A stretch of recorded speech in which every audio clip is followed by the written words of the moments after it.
abonné leen ci suñu chaîne YouTube ngir jot saa su ne ay xibaar yu wér te wóor aju ci réew mi ak ci bitim réew.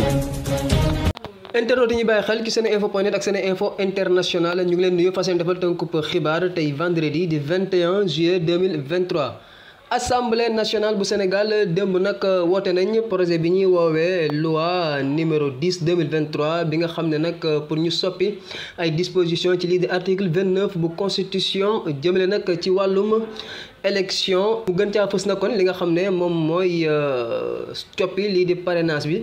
test bi nag la mu wax fi mu nekk nii ñi nga xam ne nag ñoom ñooy signé lii di parrainage bi war nañu daal tolloog 0,6% gën caa néew wala boog 0,8% gën caa bëri ci lii di fichier électoral général bi ba léegi it ñi nga xam ne ñoom ñooy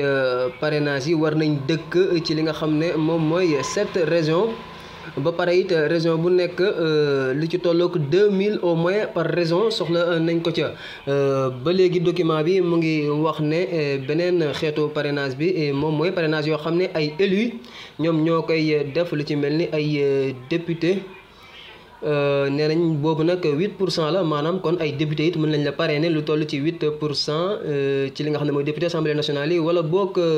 20% ci ñi ñuy woowee chef exécutif territorial muy maire ya wala boog président de conseil départemental.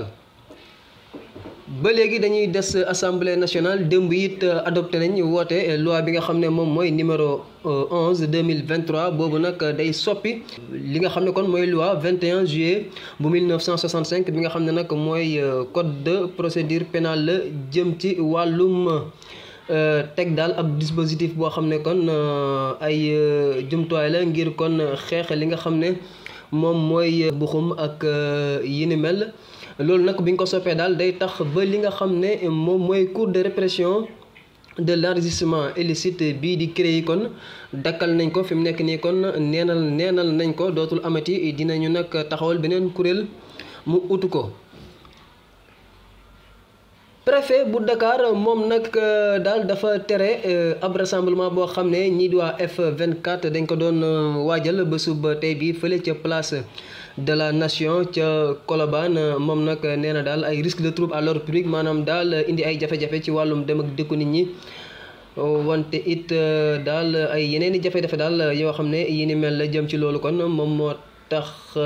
ba daal kon mu tere bile rassemblement bu F24 waroon amal kon foofu ba sub tey bi ñu ne nag ngir nag daal di laaj ñu amal ay élection yu leer yoo xam ne ñëpp dinañ ca bokk wante it li nga xam ne moom la liberté publique ñu sàmm ko wante it ñu libéré ñoom ña ñuy woowee ay détenus politiques. xibaaru bitim réew benn ponk lay doon muy nag démb ci alxames ji ca Suède xam nga ne nag waa ji ñuy woowee Salwan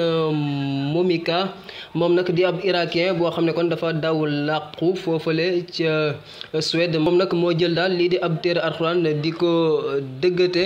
loolu nag nekk loo xam ne métti na lool ay réewu jullit ñu ci mel ni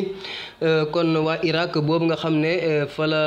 cosaanoo wante itam yeneen i dëkk ñu ci mel ni Iran ak Turquie ak dëkk yu bari daal ñaawlu lañ ko. waa Irak sax ñoom dañoo xamle ne kon dinañu dàq ambassadrice bu Suède ba nekk ci seenu ba réew. nag waa Arabie Saoudite ak waa Iran ñoom nag convoqué nañ ñi nga xam ne ñoom ñooy ambassadeuru Suède bu nekk foofu ci seeni dëkk ngir nag ñaawlu kon mbir moom nga xam ne def na ko wante it autorisation yi nga xam ne ñii di waa Suède dañ koy autoriser kon ay nit ñu say sax def naka sudul noonu ak lii di téere alxuraan bi. ca Liban it ki nga xam ne moom mooy njiital Hezbollah di Hassan Nasrallah moom nag mu ngi laaj ki nga xam ne moom mooy ambassadrice bu Suède foofule ca Liban ñu dàq ko. organisation de la coopération islamique muy waa OCI ñoom it ñu ngi ñaawlu loolu nga xam ne daal ab provocation lañ ko jàppee kon ab tooñ nga xam ne moom mooy secrétaire général ba di Hissène Brahim Taha moom nag mu ngi woo waa Suède ngir ñu bàyyi di autoriser kon ay rassemblement ak manifestation yoo xam ne sax ay nit la yoo xam ne ay tooñkat lañu dañuy ëppal ca la nga xam ne ñu ngi koy def ñi nga xam ne nag ñoom ñooy waa Suède yéeguñu yàbbi ci mbir mi.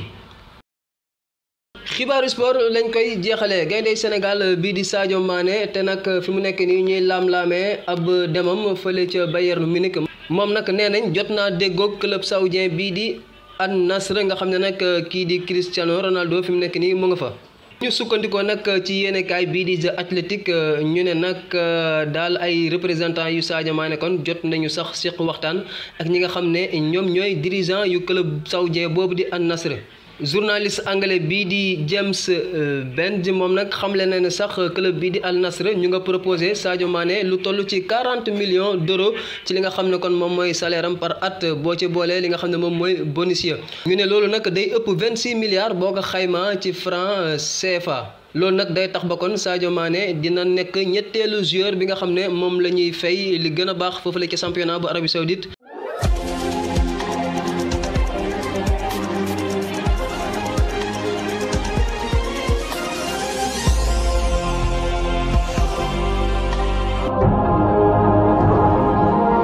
abonné leen ci suñu chaîne YouTube ngir jot saa su ne ay